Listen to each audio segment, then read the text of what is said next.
هل أتى على الإنسان حين من الدهر لم يكن شيئا مذكورا إنا خلقنا الإنسان من نطفة أمشاج نبتليه فجعلناه سميعا بصيرا إنا هديناه السبيل إما شاكرا وإما كفورا إنا أعتدنا للكافرين سلاسل وأغلالا وسعيرا إن الأبرار يشربون من كأس كان مزاجها كافورا عينا يشرب بها عباد الله يفجرونها تفجيرا يوفون بالنذر ويخافون يوما كان شره مستطيرا ويطعمون الطعام على حبه مسكينا ويتيما وأسيرا إنما نطعمكم لوجه الله لا نريد منكم جزاء ولا شكورا إنا نخاف من ربنا يوما عبوسا قمطريرا فوقاهم الله شر ذلك اليوم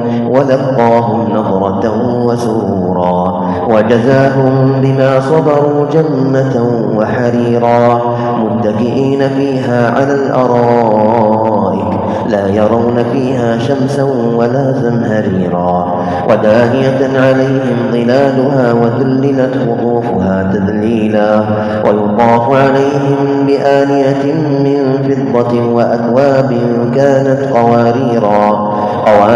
من فضة قدروها تقديرا ويسقون فيها كأسا كان مزاجها زنجبيلا عينا فيها تسمى سلسبيلا ويطوف عليهم ولدان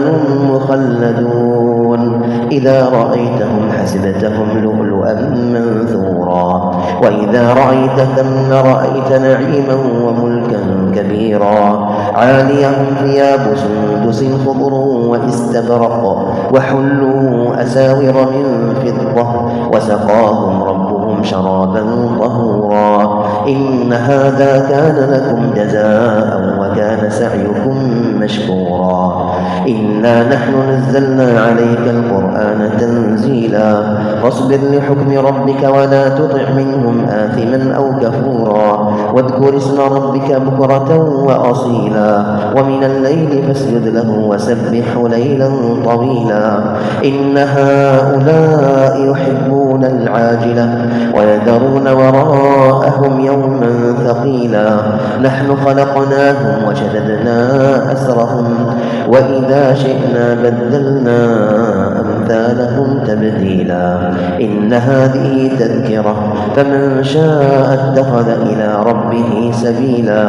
وما تشاءون إلا أن يشاء الله إن الله كان عليما حكيما يدخل من يشاء في رحمته والظالمين أعد لهم عذابا أليما.